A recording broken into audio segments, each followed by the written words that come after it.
All right, let's go to our final guest of the day. He was in action this past Saturday in New Orleans. No, not New Orleans. They're in New Orleans this weekend. He was in Nashville, another city with N at the beginning of it.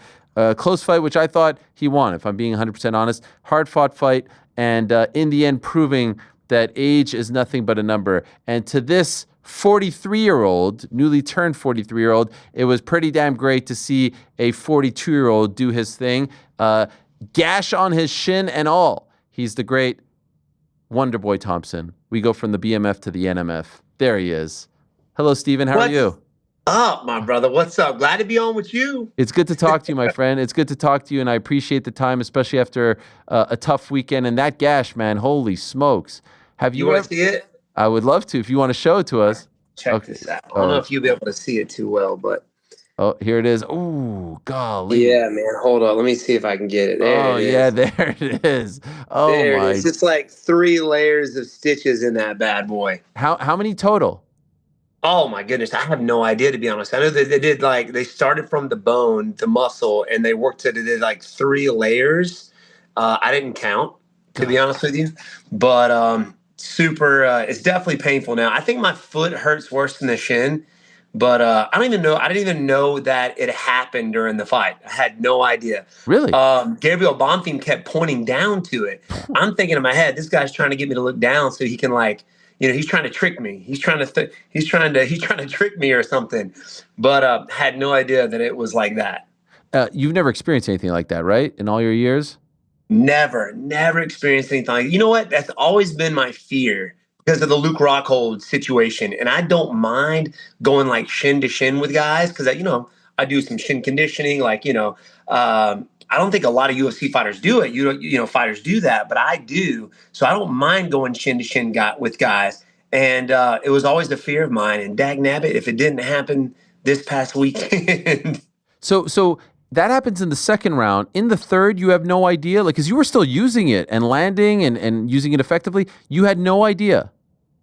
Well, I knew in the third round, going into the third round, it had happened because in the corner, I had looked down. I just saw blood. I didn't realize how bad it was. Okay. But I knew it was split. So, hey, man, when you're out there fighting, dude, you just got to throw it. You can hurt later.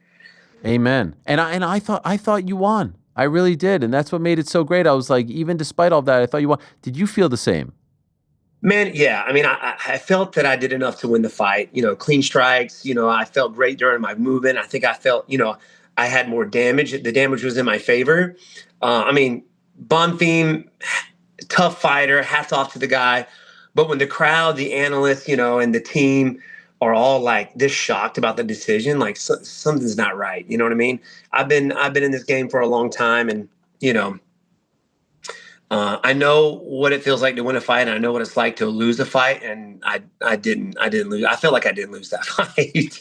So yeah, 2 days later, 3 days later, how do you process this? Because obviously you don't want any moral victories. You want to win fights. You don't want people to pat you on your back. So how do you feel about it? How do you process it?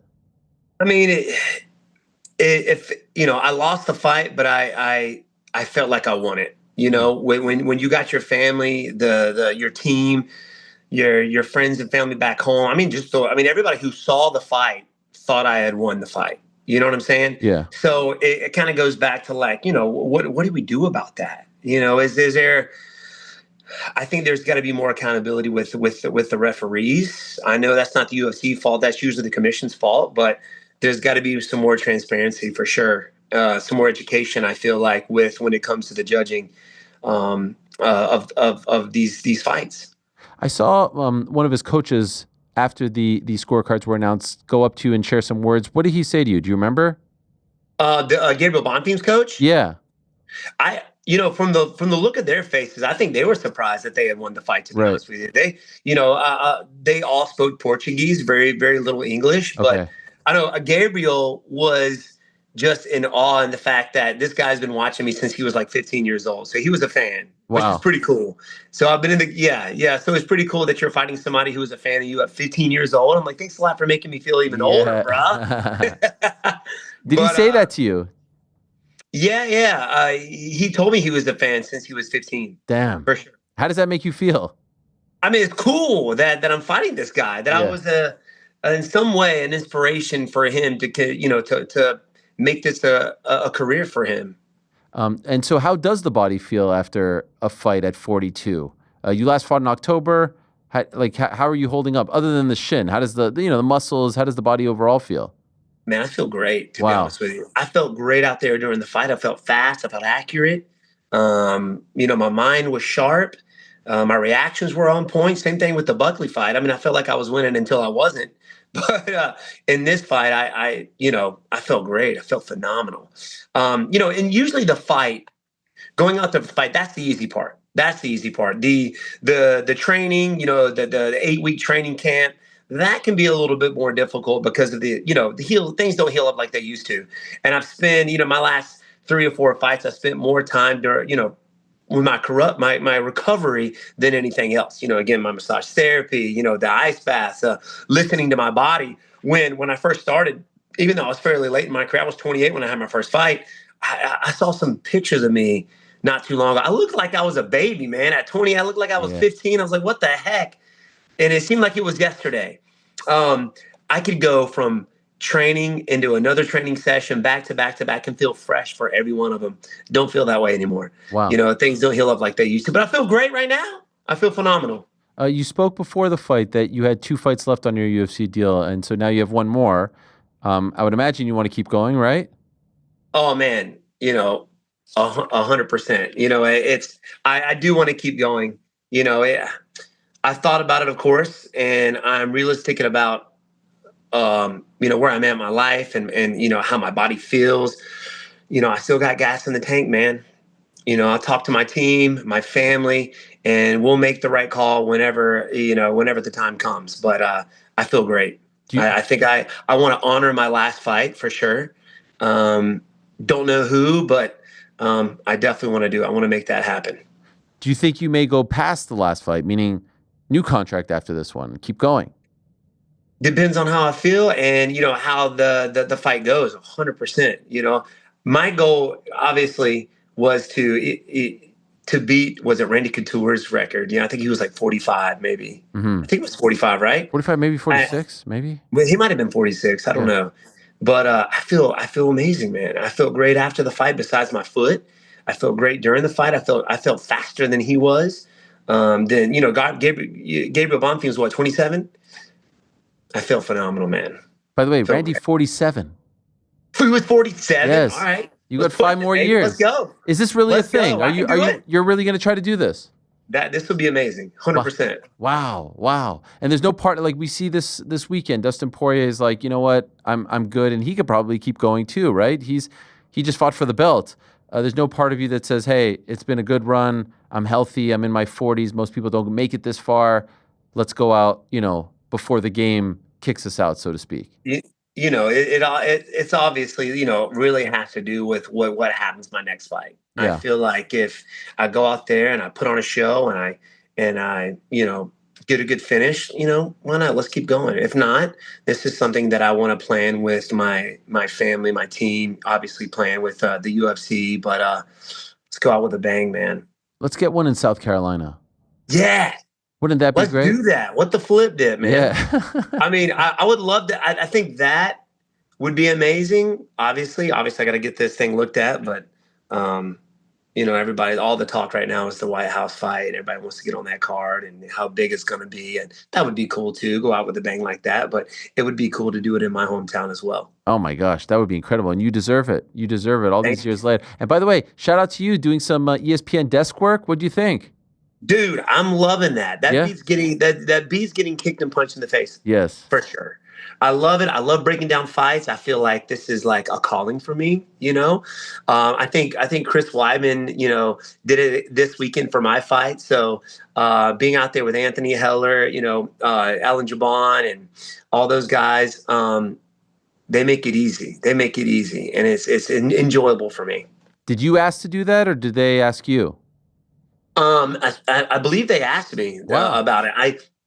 I did it back in the day. I was in 2013 with Fox. Yep. And at the time, of course, I was going up in my career. I was, fighting, obviously the best guys in the world. And I was leaning, trying to get to that title fight. So that was kind of that was at the top of the game That was at the top of my list on, where my focus should be at. But now it's, this is really cool to transition to that. I think this is something that I want to do after my career. I got to say, speaking of that era, it really warmed my heart to see Rory McDonald and you training together. And Rory, and you probably have greater insight into this, I feel like has kind of emerged from the shadows over the last couple months. Like he's back on social media. He was at the event in Montreal. It just feels like he disappeared. And I love Rory. He's one of my favorite guys. I have the little doll of him right over here from Oh, that's cool. the fight against Robbie Lawler. Could you tell me how you connect? And you guys fought, I believe, in Ottawa many, many moons ago. Could you tell me how you guys reconnected and what it was like training with him? Yeah, I had some really good guys come in for this camp. I had, Lorenz Larkin as well, like one of my favorite strikers in the MMA game for sure. I mean, unbelievable, explosive fighter. But Rory, I think, is better now than when he was before he retired. Wow. And I think it's because he found that fire within him again. He went MIA for 3 years. I deleted all social media, I think. But then recently I saw that, he kind of, got back on social media, was doing some training, was doing some social media stuff. So I'm like, this is something that I wanted to happen for the longest time. Even before we fought each other, I was thinking in my head, I would love to have Rory McDonald because he is one of the best to ever do it. And finally, I got my chance. I saw him on social media. I was like, let's get in touch with this guy. Let's see if he wants to come out and help me out. And he was phenomenal. Wow. He was freaking great. And even, I feel like he's better. I think because he loves the game. He fell in love with it again. I would love to see him fight. Wow, really? Because you think maybe like he got the fire back. Maybe the time away allowed it to reignite. It would just be, to me, this is for me, and it all depends on what he does. I think he just refound the love for the game again, and that may be all he needs to be satisfied. But I just think with talent like that, it would just be a shame for the world not to see him fight again. That's Amen. just me. That's just me. Because he is one of the best to ever do it, one of the best fights that I've ever seen with him and Rory, and to be able to share the octagon with him. He was still super young at the time. And I feel like he's still young. I think he's maybe mid-30s, but I think he's better. I think he's better than what he was. So you just sent him a message? That was it? Like you just slid in the DMs and said, "Come on out"? I DM'd him. I was like, "Hey man, I got a fight coming up. Would love to have you out for my camp." And he agreed. The sweetest guy, man. This the nicest guy. And at one point they called him the psycho. Yeah. He had to make that transition to go out there and step out in the cage and in the octagon and do what he needs to do. But the sweetest guy, man, and so informational, so much information in that guy, and I guess experience at a young age, starting at a young. I think he had his first MMA pro fight at 16, I think. Yeah. And got in the UFC. He was like one of the first guys for people to say like he had the whole package. He wasn't just a specialist. He was good everywhere. So at this point, like other than I want to make it the Randy Couture, what is your why? What is your reason for doing this? You For me? Yeah, like what is the thing that's keeping you going? What's the motivation to put your body through all of this? For the longest time, it was always the title. And obviously, that's still cool. That's still cool to want to strive for. But at this point, it's to see how much better can I get? How much more information? How much more I can take in? How good can I get? I feel like that's something that we should all be striving for in whatever it is that we love. And the combat sport is what I love to do. Fighting is something I do for the fun of, for the honor, for the glory. My passion is always teaching, but my test to see how good I can get, how much information I'm getting, how much better I'm getting is the fight. Mm-hmm. That's my test. All right, I've been working on this, and that. Now let's test this in the fight, right? Mm-hmm. So, and I think that's what keeps me motivated. That's what wakes me up and that gets me up to go train. It's like, all right, what am I going to learn today? How good am I going to get today? What's my strength, my speed, especially at this age? How much faster can I get? Can I keep this up? And that's always a question in my head. There's no slowing down. There's always improvement in everybody and in this sport. And sometimes we all get to a certain age and it's like, all right, it's downhill from here, not in my height, my head and not in my heart. It's still upward. Let's gotta Incredible. do what we can, man. You're such an inspirational person, and you're so positive. Do you at all waver at times as far as your confidence? Like, you're now on this streak, and you haven't won in a few. Like, do you start questioning yourself? Do you start thinking maybe I'm not that guy? Does that ever creep into your mind? I feel like it doesn't, but can you tell us if it ever does in a quiet moment? It doesn't. I mean, we all have our ups and downs, of course, and usually sometimes you feel a little bit more during like training and stuff. Like, man, I wake up this morning, my back's hurting, my knees are hurting. It's like, do I want to go to the gym today? Do I want to go to school? Do I want to train? And I'm like, nope. I don't care how I'm feeling. I'm going, and I always feel better after. And I strive for that feeling. Every time I hurt, I strive for that feeling after the workout. You know what? Yes, I'm hurting today, but how much better am I going to feel after I get this workout done? And it always does. It always feels so much better. My body feels better. When I stop training is when I feel the worst. That's when I feel the worst. If I continue, and it doesn't have to be intense. It doesn't have to be a crazy hard training session. Just training, period, makes me feel so much better. So no, there's you got your ups and your downs, but very rarely does that ever happen for me. And I'm human, and no, man, I kick that out of my head. I don't let that creep in. I don't let it creep in. And I've always said I keep good, positive people around me. I got a small team that I strive for, and I want to be there for my team like they are for me. We got some up and coming amateurs. We got my buddy Weston Wilson, who got in the UFC. My buddy Gino Morelli, who hopefully is going to be. He wrestled for Penn State. He's undefeated right now, and looking to get him in the Contender Series. And he helped me, and I want to be there for them. I love it. I love it. At the gym in the summertime, is it very busy with the kids? Crazy. Friday camps weekly, my man. Yeah. So how do you balance that? Like, I was thinking maybe a summertime fight isn't great for you because you want to focus on the gym and the kids. Is it hard to do both? Well, to be honest with you, for like the last 2 or 3 years, I stopped doing the karate camps. If I'm in training camp, no, I'm still teaching now because I started teaching at like 4 p.m. and we don't get done till like 9 o'clock. But during camps, that starts at 7 a.m. And I used to do that. I would start at 7 a.m. and not get done till like 10 and still find time to train. Wow. During the day. But now I can't do that, dude. I can't do it. So I still teach, but I stopped doing the camps when I'm in training camp. Now that I'm not in training camp, I mean, we might get back into the kids love it. They like to see Mr. Steven. Yo, Mr. Steven, are you coming to camp today? Like, I'm here to hang out with you, bro. So I'm just like, all right. Are you still driving the bus? Every day, brother. Yeah, that's crazy. I remember one time there was like a tornado and you were talking to us in the bus. You remember that? I talk about that all the time. That was probably the coolest coolest thing that has ever happened to me. You were unflappable. While I was on with you, there was like a freaking tornado behind me. Yeah. We all had to run in the elementary school. Remember that? Yes. And that you were just crazy. unbothered. Like, what's going on, man? There was wind, hail. It was wild. You're crazy, man. I mean, it's amazing the love that you have for these kids, the love that you have for teaching, for martial arts, for karate in particular. You, your family, your dad, your brother. You're one of one, man. You truly are. Thank you, brother. I appreciate it, bro. I love what I do, baby. I love what I do. So let me ask like you, man. Amen. So the NMF, they've never defended that title. It's just one of one. That's it. I've got 2 of them actually. I got 2 of them. Actually, one of them is like right behind me. Oh yeah. Right here. Where's the second one from? The second one's at the gym. I think I fought Vicente Luque is when you gave it to me. Yeah.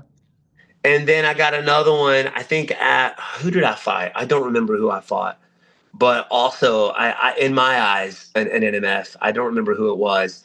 It might have been Jeff Neal. I'm not sure. He's such a sweet guy. It might have been Jeff Neal because I fought him and he fell. I fell down at one point, and because I allowed him to come up in the first round, he was like, you know what?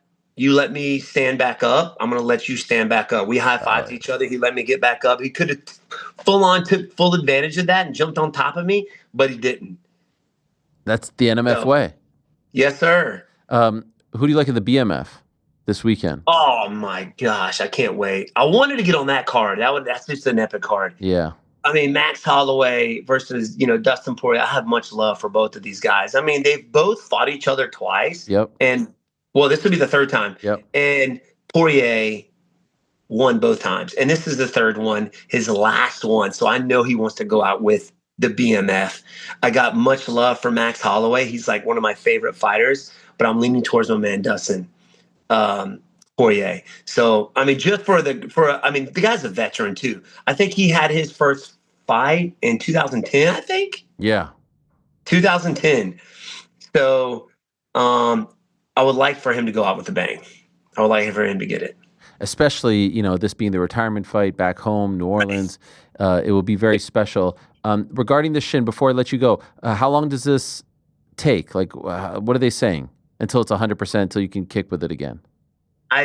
Before I could kick with it again, man, I think they said like 10, 12 weeks or something like that. Wow. Okay. Because the foot, I know it's broken. And the foot is broken. The foot is broken. Mm-hmm. Foot's broken. I think I did that like 3 kicks in. Kicked him right in the dang elbow. My goal was to break his arms. I wanted to break his arms. I don't care if I hit him in the arm. Like I said, I could hurt later. But that's not very NMF of you to want to break his arms. Well, I mean, he's trying to do damage. I love the guy afterwards. Of course. I love him afterwards. Oh, so you broke your foot and the shin. Same leg? Yep, same one. Same leg. Jeez Louise. Okay, so the foot is broken. You need surgery? I don't know. We got to get it looked at just to find out which part of the foot is broken. This is something if you took x-rays of my feet, man, I think I've broken my feet so many times just in my kickboxing days. Yeah. Kicking elbows too. So, got the foot broken and the shin. Like I said, what I'm worried about is infection. And because I think it was in the third round, he had me up against the fence and he was using the bottom of his foot to hit me in that area. And he was kind of healing that area. So you got nastiness on the canvas. So trying to keep that thing clean, trying to keep that thing, not get infected is pretty tough. All right. Well, you've got some work. You could chill out now a little bit, right? You can hang out with the kids, chill out, do your thing. And hopefully we'll see you maybe, I don't know, early next year, probably with the 12 weeks. This year is probably a little bit tight. So early next year. Yes, sir. For that last one, but not the last one ever, just the last one on this deal, and then we get a new deal. Because Dana White said some very nice things about you in the press conference. I don't know if you saw. I know, man. Yeah. Thank you, Dana White, brother. Thank you, my man. I mean, he knows what's up. He knows I can still hang out there with the young bucks. So, yeah, man. I mean, I got one fight left on the contract. We'll go out, and like I said. Do you have a dream opponent for that last fight on this contract? I don't, man. It could be any. You know me, brother. I'll fight anybody. Yeah. I'll fight anybody. I don't care. Where's Tyron Woodley's butt at? Let's bring him back. Who? Tyron Woodley? Tyron's my guy, dude. No, I know. You know what? I got to apologize for Tyron because during camp, he had called me, left a message. Oh. And I failed to call him back. Wow. There's so much going on. And Tyron, I will give you a call back, my brother. My bad. I'm stripping you of the belt. Oh, no. Someone who doesn't call people back, that's not fair. My bad. You want to break someone's arm, you don't call people back. For goodness sakes. What else don't you do? You don't clean the air filters in your house? What else is going on over there? They're clean, brother. They're clean. After classes, I'm mopping mats. I'm cleaning toilets. I'm doing it, brother. You are. You're the man. Thank you, Stephen. Get well soon. Great fight. Appreciate your time as always. Thank you, brother. You have a good one, my friend. You too. There he is, the great Stephen Wonderboy Thompson. What a guy. What a tremendous soul. What a testament to just being a huge, having a huge heart, being a good person, treating others with respect. And what are the all-time great vocabularies, right? What the flip dip? Did you guys get that one? I thought it was great. Could we get that? Could we get a drop? What the flip dip? Or what about dang nabbit? Come on, I feel like GC back in the Georgia days used to say dang nabbit. That's a very Southern thing to say. What do you think, Frankie? I think so. Dadgummit. That one too? That gummit was a big Yeah, one. what the flip dip? Nah. That's NMF type stuff right there. Dang nabbit. Thanks for watching this video. Before you go, if you haven't already, hit that subscribe button for us. Also, give us a thumbs up, leave a nice comment. These things go a long way. And while you're here, do check out the rest of the channel. We've got live shows and full interviews, clips, and a whole lot more. We're doing big things here, and we appreciate your support very much.